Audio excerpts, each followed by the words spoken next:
hot though. Check, check. No. Sweet. Skinny couple more for us, everybody. Give a round of applause. Come on.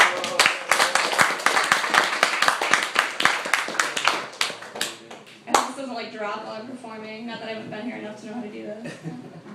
Alright, so a while ago, my dad actually had a heart attack and he was in the hospital and it sucked crazy bad. But there's this woman there who was a combination of god-awful, annoying, and absolutely wonderful. So I wrote this poem about her. It's called I Met God in the Waiting Room. Within 5 minutes of meeting her, you will hear about her 65-year-old body and her 25-year-old heart. She high kicks higher than most people dream and dances in hospital lobbies. Within 10 minutes, I'm embraced in arms that held more power than any doctor, nurse, or surgeon could have given me that day. She reminds me that Jesus never walked with his hands in front but his arms out wide. She hugs me and my family and everyone else in sight. She doesn't ask questions and she never leaves my side.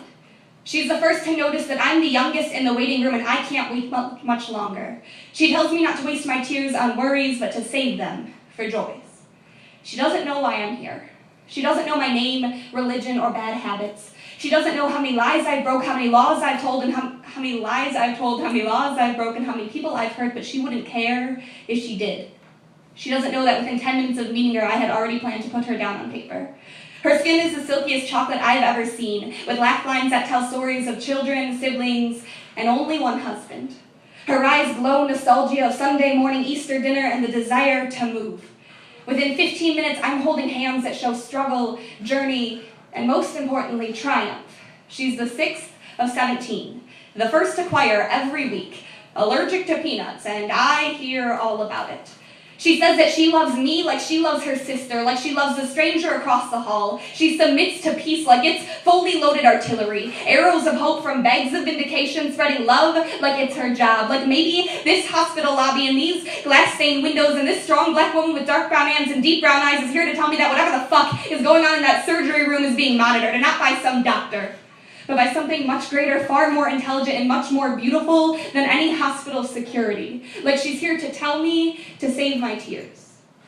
6 hours later, after staring at my much too young father, looking far more invalid than I ever imagined, I had managed to save my tears for joys. Joys I knew were coming. 6 hours later, and I still see her standing in the waiting room, not standing above, but kneeling below, a young girl with long brown hair, surely singing the same song she sung me. Submitting to peace like it's fully loaded artillery. Arrows of hope from bags of vindication. Spreading love like it's her job.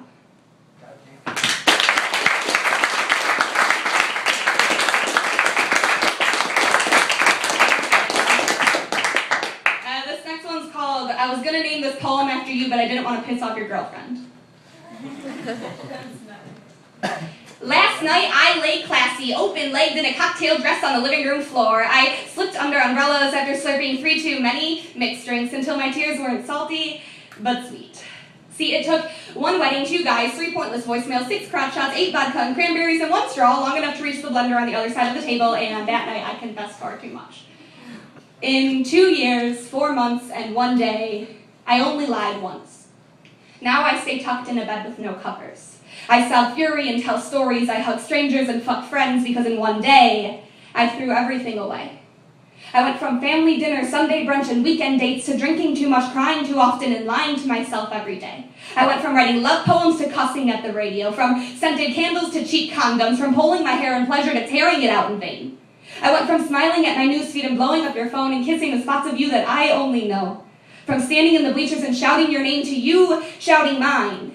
Whenever I did something wrong, like stay out too late, or burn the food, or not know how to use something that I've never used, see 17 with diamond rings cuffing both my ankles, how was I supposed to move? A day ago when I binged far too much on uncooked noodles and canned ragu with no intentions but to please you. I'm the most imperfect perfectionist because of you. I'm the motivated protagonist with not enough motivation to finish half these poems, and you're the controlling antagonist not willing to back down. I'm not ready to make nice. You never wanted to in the first place. I still think about you every day. You're some fucked up rubric, and I'm never gonna get an A. See, I know you never meant to hurt me, but you also taught me how to lie.